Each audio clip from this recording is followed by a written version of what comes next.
Algo se está gestando a nivel mundial, un cambio de proporciones épicas si se aprueba, que llevará a muchas empresas, a muchas de las mayores corporaciones del mundo, a pagar muchos más impuestos. ¿En qué consiste este impuesto mínimo global a las empresas, a los beneficios de las empresas? Te lo contamos en este vídeo.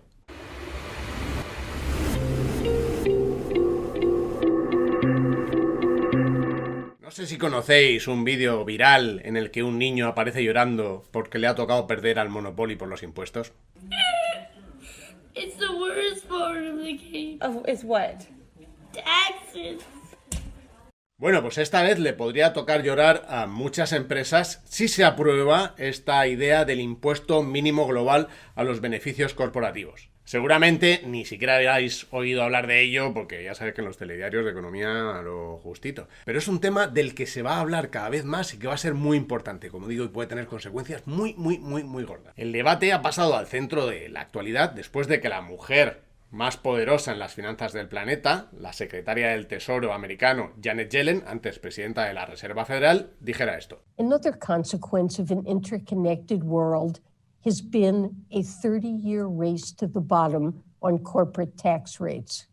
We're working with G20 nations. Together, we can use a global minimum tax to make sure the global economy thrives based on a more level playing field. Para los que no sepáis inglés, lo que ha dicho Janet Yellen es que está trabajando junto con las naciones del G20 para aplicar un impuesto mínimo a los beneficios de las empresas. Lo que quiere Yellen y todos los demás países que están trabajando en ello es que las empresas, como mínimo, paguen en impuestos un 21% de los beneficios que generan. ¿Por qué sucede esto? Bueno, pues con la globalización, con el mayor movimiento entre las personas, entre las empresas. Claro, para las corporaciones es muy fácil mover una sede de un país a otro si en ese otro país al que se mueven pagan muchos menos impuestos. Imaginemos una empresa que gana 1.000 millones de euros y tiene la sede en Francia. En Francia los impuestos están en el 32%. Ahora imaginemos esa misma empresa que tiene la sede en Irlanda, donde están en el 12,5%. ¿Cuánto pagaría en Francia?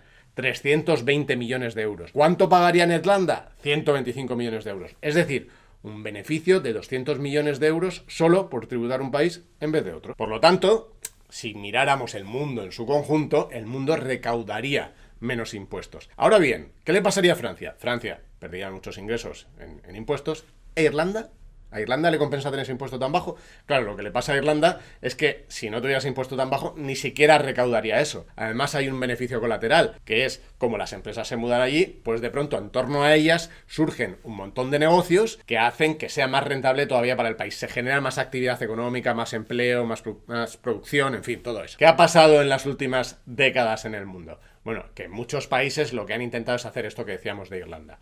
Bajar los impuestos a las empresas para que cada vez lleguen más corporaciones a esos países, generen, por lo tanto, esa actividad asociada y, de alguna manera, aunque sea menos, ingresen también más dinero desde el punto de vista del impuesto de sociedades que si no estuvieran esas empresas en esos países. Se ha generado esa competencia fiscal que ha hecho que cada vez más países bajen los impuestos para que cada vez más empresas vengan, con lo cual se genera esa carrera como en un mercadillo y yo lo tengo más bajo, yo lo tengo yo. Esto es lo que podría estar cambiando. Pero ¿por qué sale este tema ahora, cuando se lleva hablando desde hace más de 8 años, por ejemplo, en la OCDE? ¿Por qué ahora se lo están tomando en serio? Dos razones. Primero, porque para que un impuesto como este salga adelante, pues Estados Unidos tiene que estar a favor. ¿Qué ha pasado? La anterior administración, con Donald Trump, no estaba nada de acuerdo. De hecho, su idea era precisamente bajar más los impuestos, con la idea de que esa bajada de impuestos genera más eficiencia económica porque hay más dinero en el bolsillo de la gente y por lo cual se invierte más y se emprenden nuevos proyectos, ¿vale? Ahora, ¿qué ha hecho Joe Biden? Lo contrario. Joe Biden ha dicho que está a favor de esta nueva estructura fiscal, de subir el impuesto a las empresas. Por otro lado, ¿qué tenemos? Bueno, ya lo sabéis. ¿Qué ha supuesto la pandemia? Pues los estados se han tenido que endeudar muchísimo, por ejemplo en España, pues para pagar todo el lío de los ERTEs y demás, todas las ayudas a las empresas, para todo eso se ha generado mucha deuda. Esa deuda hay que pagarla. Para que pueda salir esa deuda de las arcas públicas tiene que entrar dinero, ¿vale? Ese pago. Con lo cual, esto es lo que estamos viendo ahora, mucho dinero que se empieza a recaudar desde los estados subiendo los impuestos. ¿Qué sucede además? Que vienen un montón de planes de gasto público, ¿vale? Planes de inversión en infraestructuras. De hecho, la propia Estados Unidos, estábamos diciendo, Joe Biden acaba de anunciar un plan de inversión en infraestructuras por 2,3 billones de dólares. Pensad que esto es casi 2 veces la economía española. Pues es el plan que acaban de anunciar en Estados Unidos. Lógicamente, con todo este dinero que se va a invertir, ¿qué se necesita? Pues ya sabéis, recaudar más, y eso es lo que se está intentando con impuestos como este. Espera, Vicente, ya, pero está bien esto del impuesto mínimo, pero ¿cómo lo van a hacer si son un montón de países, cada uno tiene su estructura fiscal? Bueno, lo que propone Estados Unidos es lo siguiente. Las empresas, como mínimo, pagarían el 21%. ¿Qué sucede? Por ejemplo, imaginemos que Google tiene una sede en Irlanda, y en esa sede en Irlanda solo paga el 12,5%. De ese 12,5% hasta ese 21%, ¿cómo se cobra? Lo que dice Estados Unidos es que en ese sentido lo cobraría Estados Unidos. O sea, Estados Unidos le cobraría a Google esa diferencia entre lo que tributa en Irlanda y lo que, según este impuesto mínimo global, debería tributar. ¿Qué puede suponer esto a largo plazo? Porque, fijaos en esto, si Estados Unidos le dice a Google, en realidad, aunque estés en Irlanda, vas a pagar el 21% igual, Google puede decir, espera, pues ¿tiene sentido que esté en Irlanda? Prefiero moverme a otro país, prefiero volverme del todo a Estados Unidos, ¿qué tengo que hacer?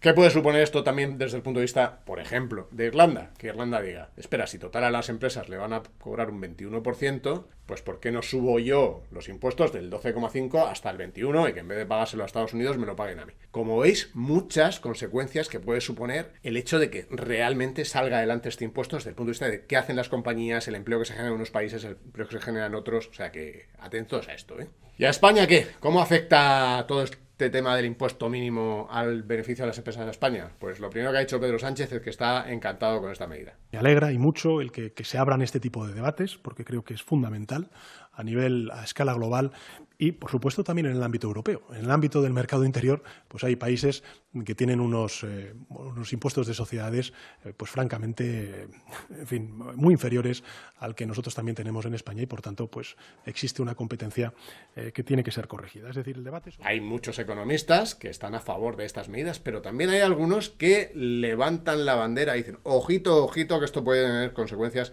muy negativas. Por ejemplo, esto explicaba el otro día el economista Juan Ramón Rayo en su canal de YouTube, que os vamos a dejar también el enlace abajo en la descripción. En general, el impuesto sobre sociedades termina dañando a trabajadores y consumidores y también a accionistas, desincentivándoles a efectuar inversiones que son más productivas que las que pueden efectuar los estados, pero que tras someterlas al gravamen fiscal dejan de serlo y, por tanto, la distribución global de los recursos, lejos de volverse más eficiente, se vuelve más ineficiente. La tesis de los economistas que están en contra de la subida de este impuesto es que ese dinero que se paga en impuestos va a ser gestionado de manera menos eficiente por los gobiernos que si estuviera en el bolsillo o bien de las personas, de los consumidores o bien de las empresas para poner en marcha nuevos proyectos. ¿De acuerdo? Esa es la tesis central. Lo que se va a hacer es que va a haber un dinero peor gestionado. Además, recuerdan otro tema que es bien interesante. Cuando se suben estos impuestos a las empresas, ¿qué acaba pasando? Que muchas de ellas, sobre todo las que tienen más poder, digamos así, para poner los precios,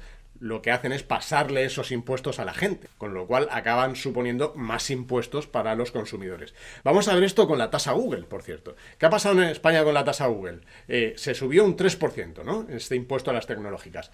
Y desde abril, Amazon ya ha pasado ese 3% a los 9.000 comercios españoles que venden a través de Amazon en España. Muchas de esas empresas lo que harán a su vez, si pueden, es pasarle ese 3% a los consumidores, o sea, en una subida de precio. Con lo cual, como veis, lo que parece que es un impuesto a los beneficios de las empresas, acaba siendo un impuesto a los compradores de los productos. Los que defienden la efectividad de estas medidas lo que consideran es que realmente el gobierno va a ser capaz de destinar esos recursos, esos mayores ingresos que obtienen sus arcas públicas, a los proyectos que más necesita para generar más actividad económica.